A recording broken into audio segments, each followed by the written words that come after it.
Às vezes, a verdade é mais estranha que a ficção, e hoje vamos ver 3 histórias que provam isso.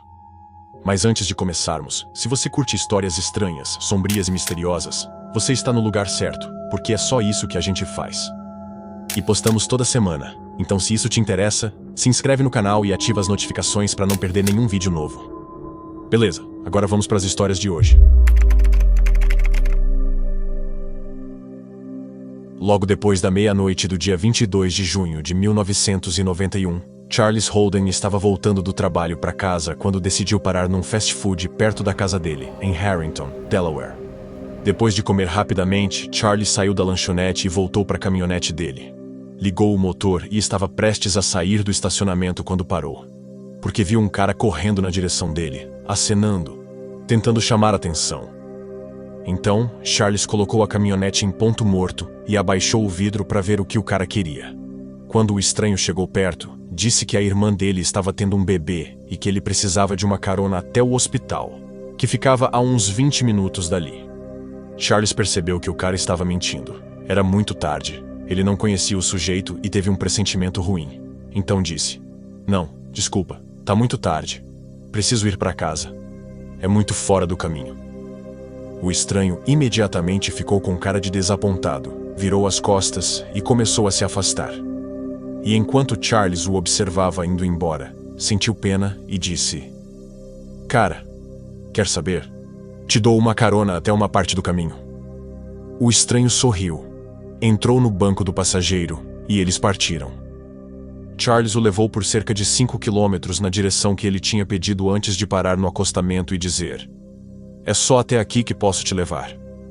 Charles morava a apenas um quarteirão dali e não queria ir muito longe de casa tão tarde da noite. Mas o estranho, ao ouvir que seria deixado ali, de repente ficou furioso e começou a mexer no bolso como se fosse pegar uma faca ou alguma arma.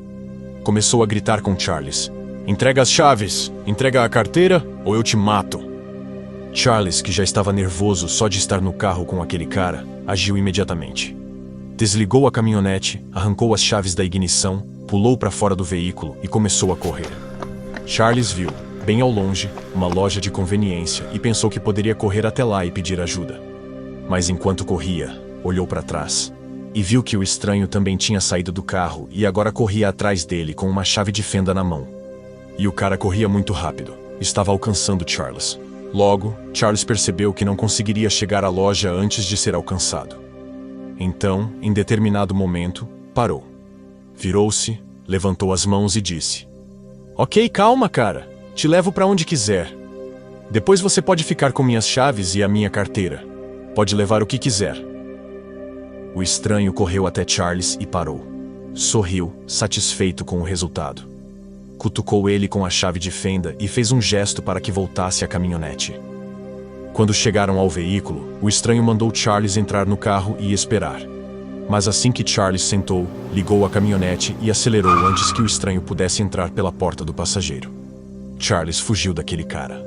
Olhou pelo retrovisor e viu o sujeito correndo atrás dele com a chave de fenda levantada. Mas viu o estranho, em determinado momento, simplesmente parar, virar-se e ir embora. Charles ficou totalmente aliviado por ter escapado daquele encontro horrível. Pensou em chamar a polícia, mas decidiu que não, porque foi decisão dele deixar um estranho entrar no carro no meio da noite. Então Charles meio que se culpou por tudo. O que preocupava Charles, no entanto, era que o lugar onde deixou o estranho não ficava longe da casa dele. Estava preocupado que, se simplesmente voltasse para casa, o cara poderia reconhecer a caminhonete, segui-lo até lá. E aí, quem sabe o que poderia acontecer? Então, Charles decidiu ficar fora da cidade e dirigir por um tempo para garantir que o estranho já tivesse ido embora quando ele voltasse.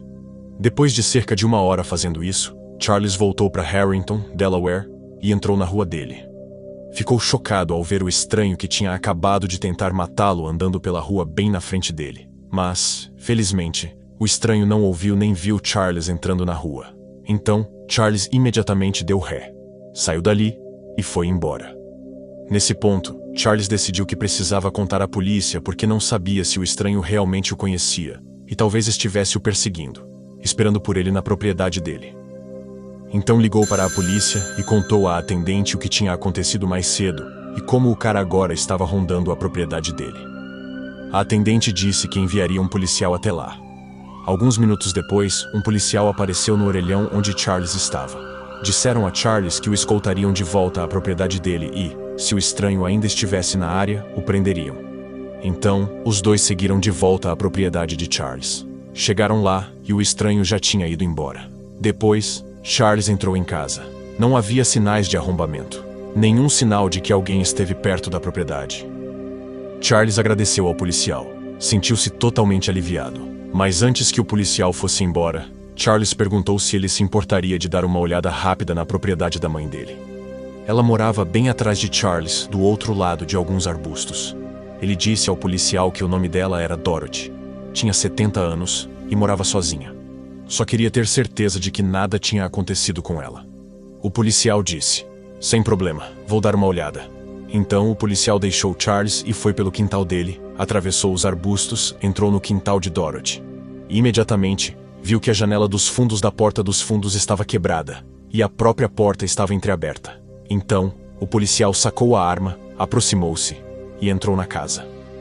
Olhou dentro, chamando por Dorothy, mas não houve resposta. A casa estava totalmente escura, totalmente silenciosa. Depois de vasculhar o primeiro andar e não encontrar nada, subiu as escadas. Encontrou sangue no topo da escada e seguiu o rastro. Isso o levou a um dos quartos, onde uma mulher estava estendida na cama. Era Dorothy. Ela tinha sido morta a facadas.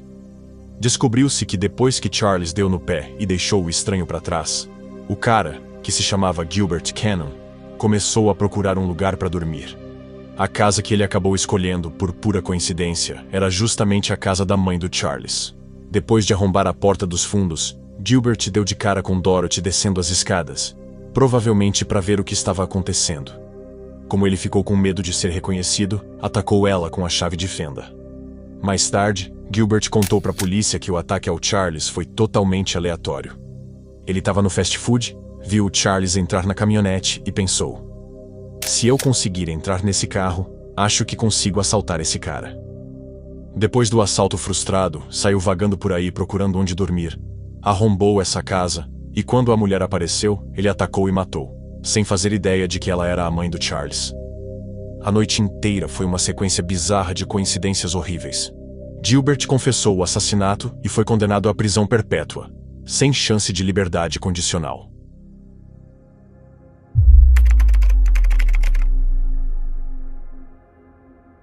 Em 1949, um adolescente problemático de 15 anos chamado Ken Rex McElroy largou a escola e se mudou para uma cidadezinha agrícola chamada Skidmore, no estado do Missouri. Foi lá que ele começou sua vida no crime, focada principalmente em roubo. À noite, ele pegava sua caminhonete, invadia propriedades dos moradores de Skidmore e roubava o que encontrasse: gado, bebidas alcoólicas, grãos, comida, antiguidades, qualquer coisa que ele pudesse vender, ele levava. E se os donos pegassem ele no flagra, Rex simplesmente apontava o rifle e mandava eles voltarem para dentro e não chamarem a polícia. Senão ele matava. E como o Rex era um sujeito enorme, com mais de 120 quilos, conhecido por ter um temperamento explosivo e ser extremamente agressivo, a maioria das pessoas fazia o que ele mandava, e os crimes dele nunca eram denunciados. Nas raras vezes em que as vítimas iam até a polícia, Rex começava a intimidar elas e suas famílias. Ficava rondando as casas de madrugada ou então ia até as pessoas e falava na cara: "Se você testemunhar contra mim, eu te mato." E se isso não bastasse, Rex usava o dinheiro sujo que ganhava para contratar um dos melhores advogados do estado. Um cara famoso por defender mafiosos. Esse advogado entrava em cena e praticamente livrava o Rex de qualquer acusação, inclusive quando ele atirou em um fazendeiro que o pegou roubando. Com o tempo, Rex usou essa tática do medo não só para ganhar dinheiro, mas também para abusar de mulheres e meninas. Nos anos 70, já com mais de 40 anos, ele começou a perseguir uma menina local chamada Trina, que na época tinha só 12 anos. Depois de abusar dela dezenas de vezes, Rex soube que a família dela ia prestar queixa contra ele. Então ele ateou fogo na casa da família da Trina, matou o cachorro deles e ameaçou matar todo mundo se não assinassem documentos autorizando o casamento entre ele e a menina. Isso protegeria ele legalmente caso enfrentasse acusações. A família, com medo, acabou cedendo e assinou. Trina foi forçada a viver com Rex na casa dele. Em menos de 2 anos, ela engravidou. Depois que o bebê nasceu, ela pegou a criança e tentou fugir. Voltou para a casa da família, que agora tinha um novo endereço, e ficou escondida lá. Mas Rex a encontrou. Levou ela e o bebê de volta. E como se não bastasse, ateou fogo na nova casa da família também. De novo. E matou o novo cachorro deles. No fim dos anos 70, Rex não era só o cara mais odiado de Skidmore. Ele era o mais destrutivo. Já tinha machucado muita gente na cidade, mas parecia que ninguém podia fazer nada. Era como se ele fosse intocável. Até que um simples doce mudou tudo. Em 1980, um dos filhos do Rex foi pego roubando um doce numa mercearia da cidade. Quando o dono da loja pediu para a criança devolver, ela se recusou e causou a maior confusão. Não demorou muito e Rex soube do ocorrido. E ao invés de ficar bravo com o filho por roubar, ele ficou furioso com o dono da loja por ter tido a audácia de acusar seu filho. Então Rex começou a perseguir o dono da loja, um senhor de 70 anos chamado Bo, junto com toda a família dele. De madrugada, Rex aparecia em frente à casa deles com uma arma no colo, às vezes até disparava tiros para o alto. De dia, ele ia até o Bo e dizia: "Eu vou te matar." Bo e a família sabiam que era questão de tempo até Rex fazer algo sério, e eles estavam certos. Em julho daquele ano, Rex apareceu na loja de Bo com uma espingarda nas mãos. Bo estava descarregando compras pela porta dos fundos, quando viu Rex se aproximando. Eles discutiram feio, e em um momento, Rex simplesmente levantou a espingarda e atirou no pescoço de Bo. Bo ficou gravemente ferido, mas sobreviveu. Rex foi preso e acusado de tentativa de homicídio. Parecia que, finalmente, Rex ia pagar pelo que tinha feito. Mas não foi o que aconteceu. A acusação de tentativa de homicídio foi rebaixada para agressão, e ele foi condenado a 2 anos de prisão, mas cumpriu só um único dia de cadeia antes de ser solto sob fiança. Assim que saiu, voltou para casa, pegou seu rifle com uma baioneta na ponta e foi até a taverna no centro de Skidmore. Lá começou a contar para quem quisesse ouvir que planejava terminar o serviço, ou seja, matar o Bo. E descreveu nos mínimos detalhes como faria isso usando o rifle e a baioneta. As pessoas que estavam na taverna ficaram apavoradas e avisaram os líderes da cidade sobre as ameaças. Os líderes, já cansados do Rex, decidiram fazer uma reunião secreta, sem incluir o Rex. Na manhã seguinte, vários moradores revoltados se reuniram e começaram a discutir. Como a gente vai lidar com o Rex? A polícia não ajuda. Políticos não fazem nada. Nada funciona. Temos que fazer alguma coisa nós mesmos. Depois de um tempo, eles bolaram um plano. Assim que a reunião acabou, todos saíram da prefeitura, pegaram suas armas e foram até a taverna onde Rex tinha sido visto mais cedo. Cerca de 40 homens armados cercaram o lado de fora da taverna. Quando todos estavam posicionados, outro grupo menor entrou no bar e viu Rex sentado no balcão, com Trina ao lado dele. Os caras se aproximaram por trás, bem perto, e ficaram ali em pé, encarando ele com as armas na mão. Em um momento, Rex virou e viu todo mundo. Ia reagir, mas percebeu que estava completamente em desvantagem. Aqueles homens estavam ali para valer. Rex se levantou, pegou Trina e passou pelos homens tentando manter a pose de valentão, e saiu da taverna. Mas do lado de fora, ele se deparou com outro grupo ainda maior de homens armados, todos só olhando para ele. Rex ficou visivelmente assustado. Mesmo assim, pegou Trina pela mão e caminhou calmamente até a caminhonete dele, que estava um pouco à frente da taverna. Entrou no banco do motorista, ela no passageiro, acendeu um cigarro, ligou o motor e estava prestes a sair quando um tiro ecoou, e Rex caiu sobre o volante, morto.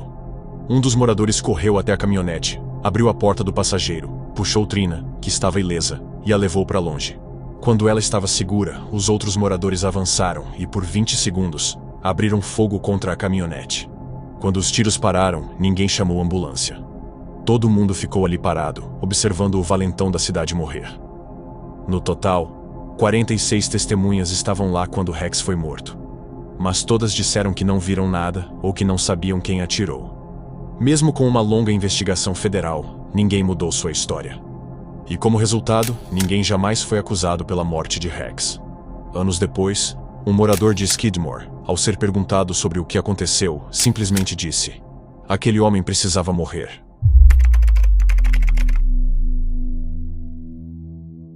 Na manhã do dia 18 de março de 1990, uma jovem chamada Karen estacionou seu carro do lado de fora do Museu Isabella Stewart Gardner, em Boston, Massachusetts.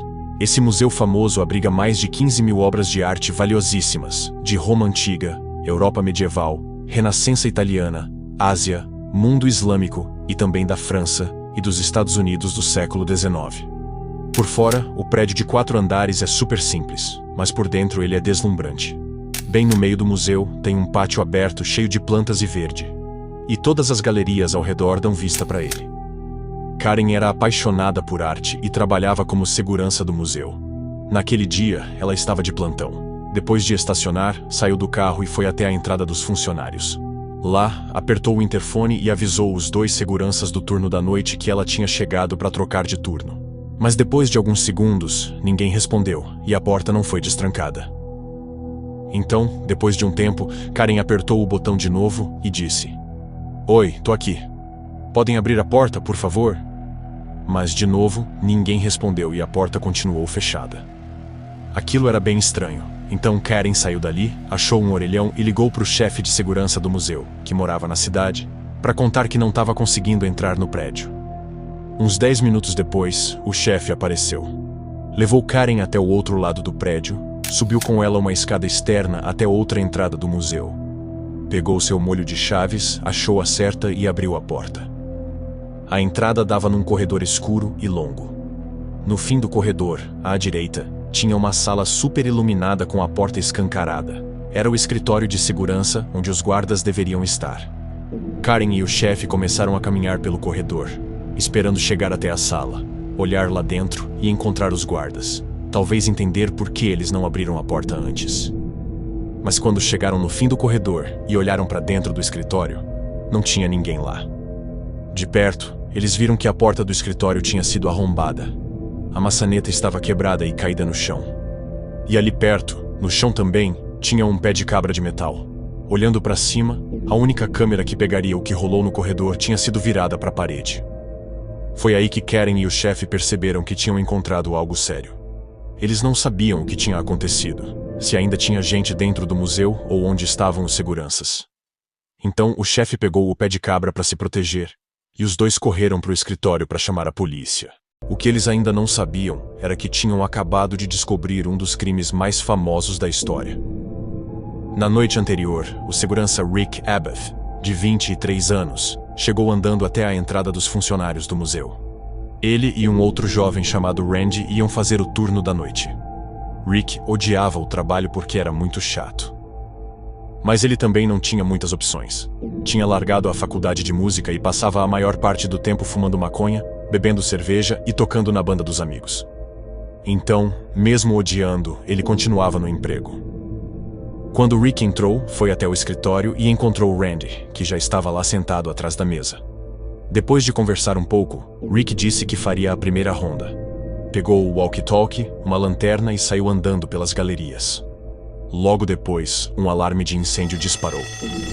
Rick foi até o local, olhou tudo, não viu sinal de fogo e desligou o alarme. O prédio era antigo e esses falsos alarmes eram bem comuns. Então ele não deu muita bola e continuou a ronda. Depois de uns 30 minutos, Rick voltou para o escritório e trocou de lugar com Randy. Rick sentou na mesa e Randy saiu com o walkie-talkie e a lanterna para fazer a ronda dele. Mais ou menos meia hora depois, enquanto Randy ainda fazia a ronda, Rick estava com a cabeça baixa na mesa quando ouviu o som do interfone tocando. Alguém na porta de fora. Ele levantou a cabeça, olhou para o monitor da câmera e viu 2 policiais em pé do lado de fora. Apertou o botão do interfone e disse: "Oi, posso ajudar?" Um dos policiais respondeu que estavam ali por causa de uma denúncia de perturbação. Rick não sabia do que se tratava. Achou que podia ter a ver com o alarme de incêndio, ou talvez alguém lá fora tivesse visto algo estranho e ligado para a polícia. De qualquer forma, achou importante deixar os caras entrarem. Mesmo sendo contra as regras deixar qualquer um entrar no museu depois do expediente, até mesmo policiais. Então, os 2 policiais entraram e pararam no corredor, bem do lado de fora do escritório de segurança. Havia uma janela entre o escritório e o corredor. Então, os 2 lados conseguiam se ver. Os policiais logo perguntaram: "Você tá trabalhando sozinho essa noite?" Rick respondeu: Não, meu colega tá fazendo ronda. Já volta. Os policiais assentiram com a cabeça. Olharam em volta. E então um deles olhou de novo pro Rick. Fez uma cara de surpresa e disse: Peraí. Acho que te conheço. Tenho um mandado de prisão contra você. Vem aqui mostrar sua identidade. Rick ficou completamente pego de surpresa, mas agiu no automático. Era um policial, afinal. Então ele se levantou, saiu do escritório e foi até o corredor. Quando estava prestes a pegar o documento, o policial agarrou ele, o empurrou contra a parede e colocou as algemas. Antes que Rick entendesse o que estava acontecendo, Randy apareceu voltando da ronda. Ele entrou no corredor e ficou sem saber o que estava rolando. O outro policial fez a mesma coisa com ele. Encostou Randy na parede e algemou também. Os dois ficaram ali, encostados na parede, de mãos presas para trás, se olhando sem entender nada. Até que, em um momento, Randy perguntou: Por que a gente está sendo preso? Foi aí que um dos policiais respondeu: Vocês não estão sendo presos, estão sendo assaltados. Rick e Randy foram levados pelos falsos policiais até o porão do museu, onde foram amarrados e amordaçados com fita adesiva. E aí, esses dois ladrões passaram os próximos 81 minutos andando por todo o museu, totalmente à vontade, escolhendo o que queriam roubar. No fim, eles levaram 13 peças de arte. Depois de cometerem o roubo, ainda tiveram tempo de destruir as gravações de segurança antes de fugir do prédio. Na manhã seguinte, Rick e Randy foram encontrados pela polícia, vivos, mas ainda amarrados no porão. Apesar de dezenas de suspeitos, várias teorias plausíveis e uma recompensa milionária, esses dois ladrões de arte nunca foram pegos e continuam foragidos até hoje. Das 13 peças de arte roubadas, uma delas era uma pintura extremamente rara do Rembrandt, chamada A Tempestade no Mar da Galileia, que é a única pintura de paisagem marinha que ele fez em toda a sua vida. Até hoje, nenhuma das obras foi recuperada. O valor total das peças roubadas é estimado em impressionantes 500 milhões de dólares.